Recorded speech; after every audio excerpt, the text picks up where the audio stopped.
মূলত মেয়েদের জন্য 5টা সাজসজ্জা হারাম। কয়টা সাজসজ্জা? 5টা। 1 নাম্বার সাজসজ্জার নাম হচ্ছে পরচুলা। এটা মা বোনদের ওয়াজ করছি, আলগা চুল কোনো মা বোন লাগাতে পারবে। এটা হচ্ছে ফ্যাশন হয়ে গিয়েছে। বক কাটিং দেয় অনেকে। বক কাটিং আছে না নাই? বক কাটিং জানেন? আপনার এই লম্বা চুলটা থাকবে না, গোল চুল হবে, ছুচলা ছুচলা। আমি মনে করি যারা বক কাটিং দেয় এদের মতো অরুচিশীল মেয়ে পৃথিবীতে আর কেউ নাই। ফাউল একটা রুচি এটা। একটা মেয়ের সবচেয়ে বড় সৌন্দর্যতা হচ্ছে সে হবে সুখে এসে নিয়ে, তার চুল হবে লম্বা, ঠিক কিনা? 1 নম্বর। 2 নম্বর সাজসজ্জা হচ্ছে মেয়েরা কখনোই ব্রু প্লাগ করতে পারবে না। কথা কোন ঠিক কিনা? ব্রু প্লাগ করে এরকম মেয়ে নাই? না, আল্লাহর হাবিব বলেছেন তার উপরে আল্লাহর লানত, তার উপরে আল্লাহর অভিশাপ যে ব্রু প্লাগ করে। নাউজুবিল্লাহ। মা বোনদেরকে বলছি, কখনো ব্রু যতই যাই হোক না কেন, ব্রু কখনো প্লাগ করা যাবে। 2 নাম্বার। 3 নাম্বার হচ্ছে মা বোনদের জন্য টিপ লাগানো জায়েজ নেই। কি লাগানো জায়েজ নেই? টিপ না। অনেকে দেখবেন এখন কালো টিপ লাগায়, বিশাল বড় বড় কালো টিপ, আছে না নাই? আবার অনেকে লাল টিপও লাগায়। না, এই লাল টিপ কালো টিপ খুব বাজে একটা জিনিস। ইব্রাহিম আলাইহিস সালামকে যখন আগুনে পোড়ানো হবে, এট দ্য সেম টাইম নমরুদ অনেকগুলো নর্তকী নিয়ে এসেছিল, নাউজুবিল্লাহ পড়ান, আর প্রত্যেকটা নর্তকীর কপালে ছিল টিপ। তখন থেকে আমাদের শরীয়তে টিপ লাগানো হারাম হয়ে গিয়েছে। এজন্য কোনো মেয়ে কখনো লাল টিপ কালো টিপ ইউজ করতে পারবে। আল্লাহ মা বোনদেরকে এই ফিতনার থেকে বাঁচায় দিক, পড়ুন আমিন। 3 নাম্বার। 4 নাম্বার, মা বোনেরা ঘন্টা যুক্ত কোনো নুপুর পড়তে পারবে না। কি যুক্ত নুপুর? ঘন্টা। মানে নুপুর পরা না জায়েজ তা না, নুপুর পরা জায়েজ, তবে ঘন্টা যুক্ত নুপুর পরা জায়েজ নেই। এর ব্যাখ্যাটা আমি বলে দেবো আপনাদের সবাইকে, শুনবেন সবাই। প্রিয় ভাইরা, মনে করেন আমরা এখানে বসে আছি, ফর এক্সাম্পল আমরা সবাই তাফসীর শুনছি, ঠিক কিনা? এখন এখান দিয়ে যদি একটা মেয়ে হেঁটে যায়, পায়ে নুপুর আছে, ঘন্টা নাই, আপনারা কি কেউ বুঝতে পারবেন? বুঝেন কথাগুলো? Just try to ponder on this matter, একটু ভাবেন। আর একইভাবে একটা মেয়ে যদি নুপুর পরে আর যদি নুপুরে ঘন্টা থাকে, সে যাবে আর এলাকাবাসীকে সবাইকে খবর দিবে আমি যাচ্ছি, ঠিক কিনা? এখন যুবকরা বলবে কে আসে রে? হ্যাঁ, ও আচ্ছা, হাই, হ্যালো আপু, আছে না নাই? ফিতনা তৈরি হওয়ার একটা আশঙ্কা আছে না নাই? সো মেয়েরা কখনো ঘন্টা যুক্ত কোনো নুপুর পড়তে পারবে। আম্মা জান আয়েশা রাদিয়াল্লাহু তাআলা আনহা একজন নারীকে দেখলেন ঘন্টা যুক্ত নুপুর পড়তে। উনি বললেন আল্লাহর হাবিব বলেছেন কোন মেয়ে কখনো ঘন্টা যুক্ত নুপুর পড়তে পারবে। 4 নাম্বার। 5 নাম্বার হচ্ছে সেই বিষয়টি যেটা আমি বলেছিলাম, কোন স্ত্রী তার স্বামী ছাড়া কোন পরপুরুষের সামনে সুগন্ধি ব্যবহার করতে পারবে। জোরে কোন পারবে? এটা খুবই খারাপ একটা জিনিস।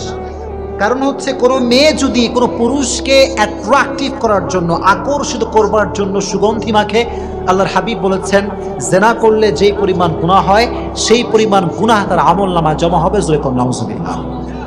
আল্লাহ মা বোনদেরকে এই 5টি সাজসজ্জার থেকে বাঁচায় দিক। জোরে কোন আমিন। বাঁচায় দিক। জোরে কোন আমিন। আর একটা লাস্ট কথা বলে শেষ করতে চাই।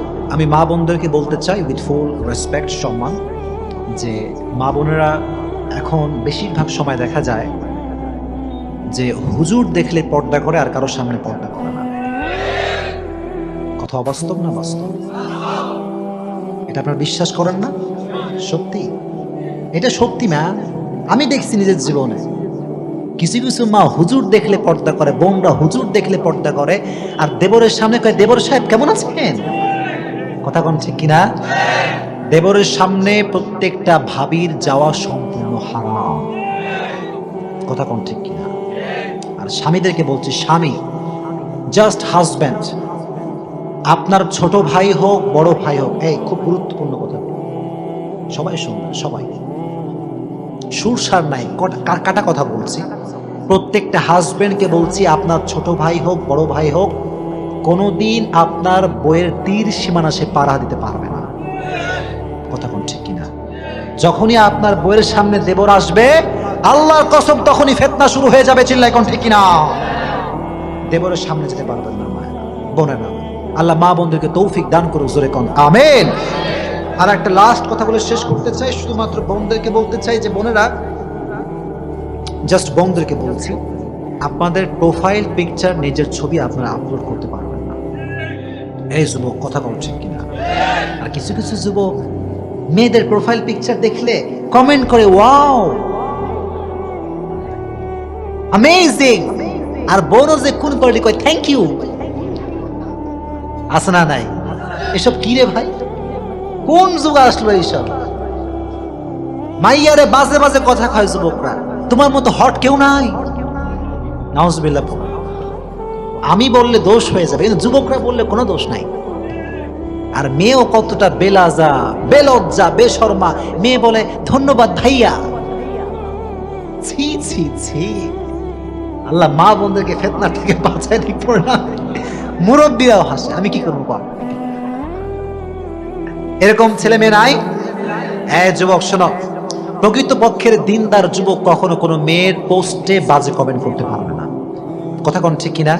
আর আমি ওই সমস্ত বোনদেরকে বলতে চাই, যেই বোনেরা আজকে প্রোফাইল পিকচার নিয়ে ছবি দিয়ে আপলোড করেন, এই ছবি যে দেখবে তার প্রত্যেকটা গুনাহের ভার আপনার বাপের আমল নামায়ও যাবে, আপনার ভাইয়ের আমল নামায় যাবে, চিল্লায় কোন ঠিক কিনা।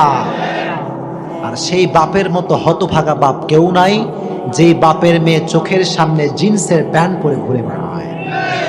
সেই বাপের মতো হতভাগা ভাগ আল্লাহর জমিনে কেউ নাই, যে বাপের সামনে তার মেয়ে বেপরদায় ঘুরে বেড়ায়, চিল্লায় কোন ঠিক কিনা।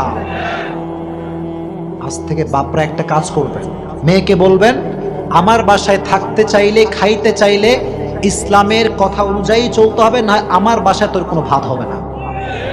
কথা কোন ঠিক কিনা? প্রত্যেকটা বাপ যদি এই কথা বলতে পারে, আমি বলবো কক্সবাজারের এই জমিনে একটা মেয়েও আর বেপরদায় থাকবে না। কক্সবাজারের কোনো জমিনে কোনো মেয়ে অশ্লীল ভাবে ঘুরতে পারবে না, চিল্লায় কোন ঠিক কিনা।